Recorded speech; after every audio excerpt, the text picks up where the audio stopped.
What's going on, everyone? It's time for another Marvel film review. Today, we're actually going to talk about the latest Thor movie, Thor Love and Thunder. It was released July 9th, 2022, and it was directed by Taika Waititi, who did Thor Ragnarok, but he also did films like Jojo Rabbit, um, What We Do in the Shadows.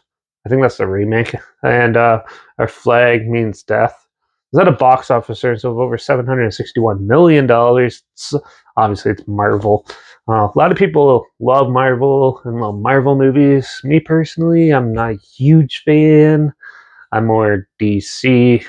Not really Justice League, but like all the other films I find are better than these. Yeah.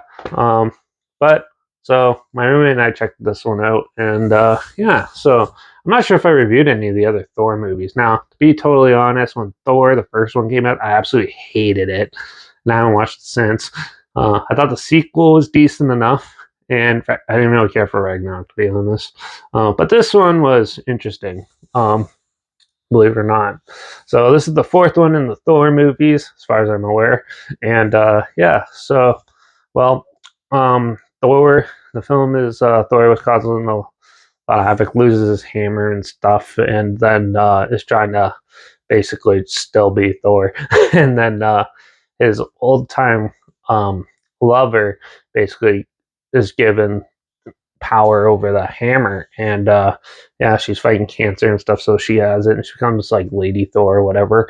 And yeah, they basically have to team up to take on this child snatching evil dark entity villain who is played by Christian Bale, actually, which is interesting. Yeah, so I'm just going to that's the gist of the film. See, here's the thing with the Marvel movies, I don't like most of them are all the same film structure. It's very stereotypical, but yeah. Um, the humor in this film is really good and well executed. I liked all that. That you definitely got to see a lot more cool worlds and stuff in this one. And he teams up with the Guardians of the Galaxy, so you get to see them in this, which is actually probably my favorite Marvel Universe property that they've been putting out is the Guardians of the Galaxy ones. I find those ones to be the best. So yeah, it was good to see those. I really enjoyed that. It's very colorful, well done. Acting's pretty good throughout, obviously, and but yeah, I absolutely love the villain in this. So I think it's because it's the horror lover in me, and I love the darkness and the way it is. And Christian Bale is just really good at doing it, being creepy and odd. The final showdown, though, I thought was a little lackluster, but for the most part, I really enjoyed this movie. Actually, I liked it. It was it's your stereotypical superhero film, but yeah, a lot of good comedic elements, a good villain, and overall just a good, pretty much good story arc throughout the whole story. And yeah, so there's not really much to complain about. Um, yeah, besides I'm not a Marvel fan, but yeah. But for the most part, I actually was pretty surprised with this one. It's better than like what Doctor Strange Multiverse of Madness. I liked it better than that, and yeah. And overall, I thought it was a little more well crafted this time around, where the last like few uh, were sort of like missing something or something like that, or could have been way more adapt like developed better. But for this one, definitely worth a lot of was definitely worth watching. So overall, I think this is the best Thor movie that's been released so far, and yeah, and probably one of the higher ranked Marvel movies, at least from the Marvel universe that I've seen. So I'm gonna give this one probably a 4 out of 5. It is amusing enough, but it was a little too similar to most films I find. So, um, but yeah, but for what it is, it's still a good, entertaining watch,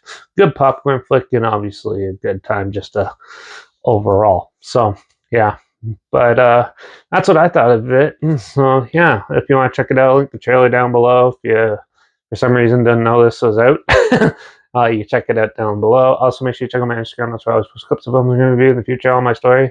Just add the film title hashtag, the subgenre film and hashtag, so you're aware of it.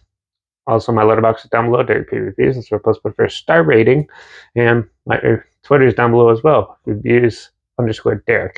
And yeah, so follow me on those platforms. Same with this channel. Like this video, share some more people are aware of it. Comment your opinions of the film down below if you want, and also let me know what your favorite Marvel movie is if you have any. Also, make sure you make sure you subscribe. Hopefully find something weird, obscure, and all day probably never thought of checking out together. And also show you my opinions of popular films that have come out like this.